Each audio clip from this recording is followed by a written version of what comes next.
بسم اللہ الرحمن الرحیم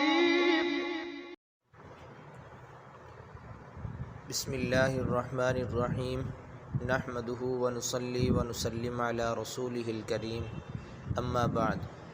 محترم سامعین، ہم اعتکاف کے مسائل پڑھ رہے تھے۔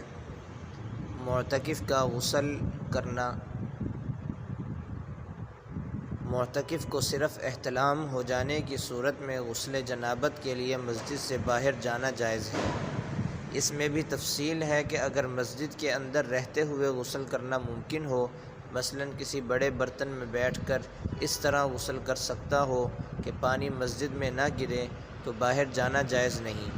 لیکن اگر یہ صورت ممکن نہ ہو یا سخت دشوار ہو تو غسل جنابت کے لیے باہر جا سکتا ہے۔ اور اس میں بھی تفصیل یہی ہے کہ اگر مسجد کا کوئی غسل خانہ موجود ہے تو اس میں جا کر غسل کریں، لیکن اگر مسجد کا کوئی غسل خانہ نہیں ہے یا اس میں غسل کرنا کسی وجہ سے ممکن نہیں یا سخت دشواری ہے تو اپنے گھر جا کر بھی غسل کر سکتے ہیں۔ غسل جنابت کے سوا کسی اور غسل کے لیے مسجد سے نکلنا جائز نہیں۔ جمعہ کے لیے غسل یا ٹھنڈک کی غرض سے غسل کرنے کے لیے مسجد سے باہر جانا جائز نہیں۔ اس غرض سے مسجد سے باہر نکلے گا تو اعتکاف ٹوٹ جائے گا۔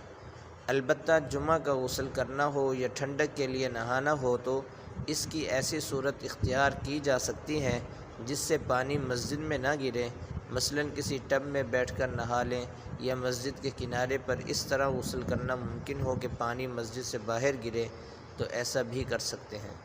خلاصہ یہ کہ مسنون اعتکاف میں جمعہ کے غسل، ٹھنڈک کی خاطر غسل کے لیے مسجد سے باہر نہیں جانا چاہیے۔